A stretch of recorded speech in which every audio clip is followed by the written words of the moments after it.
everyone out there has questions about money, and we get to as many of those as we can. And today, joining us to help get insight on your finances is money and business expert Derrick Kinney. And Derrick, there are more questions to get to in the inbox today.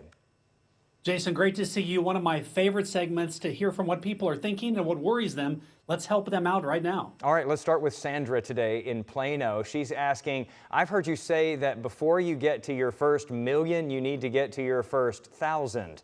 I'm 36 and getting serious about saving. What should my first step be? Sandra, first of all, don't beat yourself up. You might say, I'm 36, I've wasted all this time. Nope. The past has passed, my friend. We're going to look forward. So what you want to do is set a 90-day goal. When there's urgency, there's action. So identify subscriptions that can be cut. Are there streaming services I can cut? The goal is you want to be a financial detective and say, how could I find $1,000 in the next 90 days? That's the game you're playing. So anything that's not required, that's optional, the answer is no for the next 90 days. All right, let's get to Ron in Richardson now this afternoon, Derrick. He's asking, I want to give my daughter and son-in-law $10,000 for the down payment on their first home. He says, I know you might not think that's a good idea. Can you give me the pros and the cons? Yeah, Ron, you're not going to like the answer I give you. Here's what I tell you.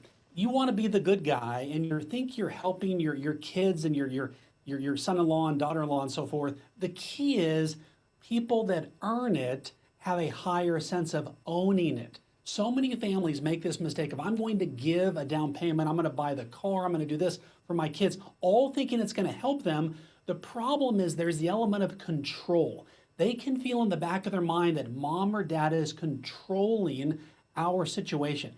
Give them every opportunity to earn it themselves. Maybe you match a part of it, but if they have more than 3/4 of their own money in it, it's theirs. Plus, it builds confidence for their next big financial decision. Okay, let's get to Lashana now this afternoon in Arlington. She's asking, my son is a junior in college and I want to help him to become good with money.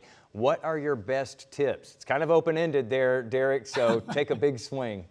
Here's a big swing. One thing you may not like, and it goes against popular opinion, you need to make sure he has a credit card immediately.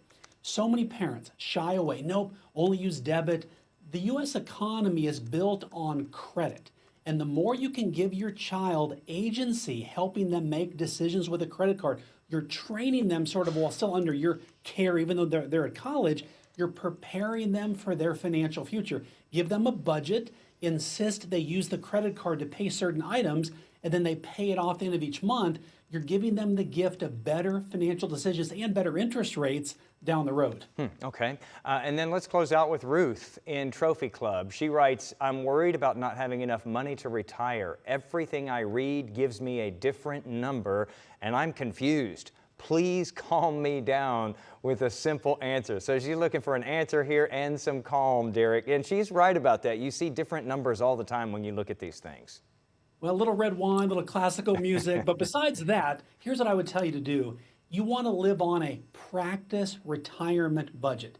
As a 25-year financial advisor, built one of America's top firms, this is the one thing that was almost guaranteed to work with every client, and that is test what you're going to live on 3 to 6 months at a minimum prior to retiring. So while you're working, have the entire paycheck direct deposited, and then live on what you think you need to live on to test it. That way, what often finds is you live on less than you need, and you can retire sooner than you think and with confidence. Ruth, that should really help you right there. We will see if Ruth calms down after hearing that answer. Derrick, thank you so much. Always appreciate you getting into the inbox with us and getting to these questions that are on real people's minds out there. Yeah, my pleasure, Jason. Thank you. Thank you.